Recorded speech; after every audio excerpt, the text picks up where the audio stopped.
Populismo en la década de 1990. Hola, somos el grupo número 7 y a través de este video presentaremos nuestro trabajo final sobre el populismo en el Perú en la década de 1990.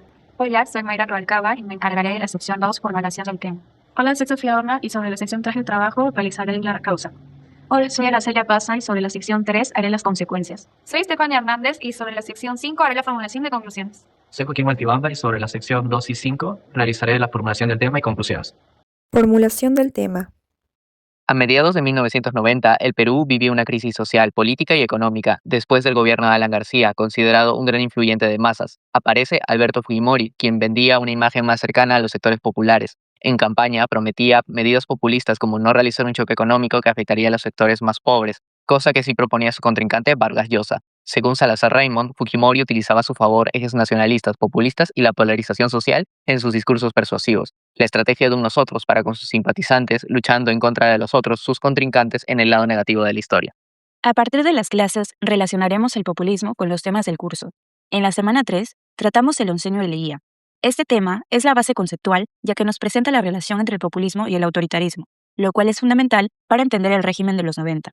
Aquí explica los vínculos de cómo el populismo degenera en autoritarismo, mencionando características que encajan con el fujimorismo, como el liderazgo personalista, la polarización, el ataque a la democracia y el debilitamiento de las instituciones, permitiendo ver que Fujimori, al igual que Leguía, justificó su régimen autoritario presentándose como el salvador de la patria frente a los problemas del país.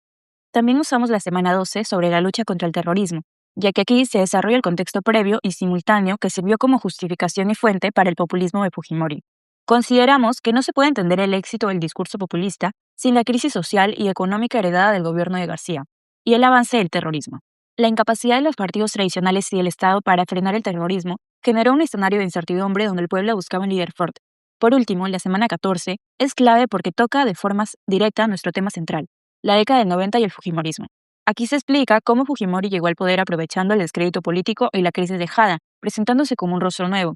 Esto se relaciona con la base del populismo, ya que durante su campaña prometía lo que el ciudadano quería escuchar para así mantener su imagen con el pueblo, y la posterior captura de Abimael, que fue usada como instrumento para consolidar su gobierno autoritario. Causa y consecuencia. Según Julio Carrión, el neopopulismo es una estrategia política usada por algunos candidatos para ganar el poder dentro de partidos políticos débiles. Así, Whelan señala que la causa principal que da origen al neopopulismo en el gobierno de Alberto Fujimori fue el desmoronamiento de los partidos políticos tradicionales que perdieron la confianza ciudadana tras una falta de soluciones efectivas ante las crisis de violencia terrorista y de hiperinflación vividas en la década de los 80. Ante esto, Whelan afirma que los efectos negativos que dejó esta doble crisis llevó a que la población sintiera rechazo por los políticos clásicos porque consideraban que estos invertían su tiempo discutiendo entre ellos en vez de darle solución a los problemas que tanto se echaban al país. Para la población, los gobernantes de esa época no solo no dieron solución a las mencionadas crisis, sino que ni siquiera lograron hacer lo mínimo que esperaban de ellos. Tomando esto en cuenta, el autor señala que los políticos neopopulistas necesitan de graves problemáticas que afecten a la mayoría del país para vencer a sus oponentes, que forman parte de partidos políticos ya conocidos, y así triunfar como outsiders. Entonces es esta situación de crisis la que hace propicia la necesidad de la población de apoyar a rostros nuevos. Asimismo, el autor expresa que es esta desconfianza la que explica por qué la mayoría de la población prefirió a Fujimori, a pesar de que no tenía experiencia previa en la política ni presentaba propuestas claras de cómo gobernaría el país. De esta manera, estas crisis generaron rechazo popular y terminaron desprestigiando a los demás oponentes del candidato Fujimori, quien se opuso firmemente a las medidas propuestas por Vargas Llosa, prometiendo que él sería el encargado de salvar al país, ya que él era un presidente como tú, que gobernaría con honestidad, tecnología y trabajo. Finalmente, el uso de estrategias neopopulistas le sirven a Alberto Fujimori para convencer a gran parte de la población y convertirse en presidente. Según Díaz Meléndez, una consecuencia del populismo que se llevó a cabo en el gobierno de Alberto Fujimori fue la concentración de poder en la figura presidencial, ya que este estilo de liderazgo se caracterizó por una relación directa, personalista y carismática entre el líder y la población, dejando de lado el papel de las instituciones representativas. De esta manera, la autoridad del Ejecutivo se fortaleció y terminó por encima de los mecanismos de control democrático, generando que las decisiones políticas dependieran cada vez más de la voluntad del gobernante que del funcionamiento institucional del Estado. Asimismo, esto se evidenció con el autogolpe de Estado de 1992, pues Fujimori, seguro de que el pueblo lo apoyaría ya que contaba con el 70% de aprobación, justificó la disolución del Congreso y la intervención de organismos como el Poder Judicial, el Tribunal de Garantías Constitucionales y otras organizaciones públicas, bajo la excusa de superar la crisis política y garantizar la gobernabilidad. Esto finalmente aumentó su porcentaje de aprobación hasta el 80% luego del autogolpe, lo que provocó sin duda que el Poder Ejecutivo concentrara funciones que le correspondían a otras instituciones. reduciendo así la separación de poderes, uno de los pilares para un sistema democrático. Esta concentración de poder también tuvo efectos duraderos en la democracia peruana, debido a que el control de las instituciones públicas permitió consolidar un régimen autoritario que limitó la autonomía de los organismos estatales y debilitó la participación política al eliminar opositores. Además, se generó una cultura política en la que la figura del líder adquirió mayor relevancia, favoreciendo la permanencia del fujimorismo como movimiento político hasta la actualidad. Búsqueda de la información. Si nos referimos exactamente al gobierno de Fujimori en el año 90, es horrible, fue desastroso. El primer ministro de Economía que tuvo, cuando dijo que Dios nos encuentre confesados. Y segundo, lo del terrorismo, que no podía, tranquilidad, uno no podía dormir en paz. Y yo en realidad tenía que trabajar noche y día, y mi esposa se convertía en una heroína en la casa, porque con el shock que da Fujimori, en verdad con la inflación que hubo, fue horrible. Porque justamente salíamos de un gobierno de una hiperinflación en que prácticamente no se podía controlar nada, y entran prácticamente en campaña Vargas Llosa y Alberto Fujimori.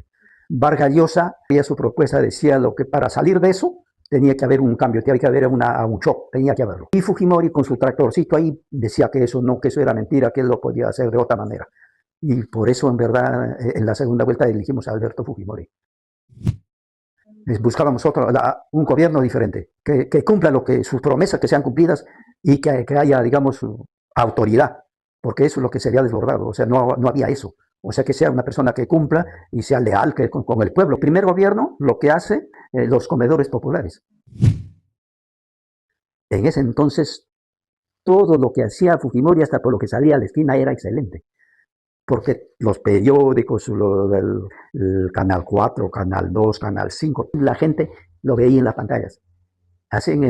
Vivimos en un mundo ficticio. En el 90, bueno, Perú era un país muy, muy pobre. En el momento había muchos problemas con el terrorismo, ¿no? Gente del sur venían a Lima. Cualquier cantidad de gente, toda la gente venía a salvarse la vida porque allá podían ser muertos. Por eso que en Lima había muchos atentados. Volaban las torres de luz, a las empresas privadas también comenzaban a poner coche bombas, había muchos problemas.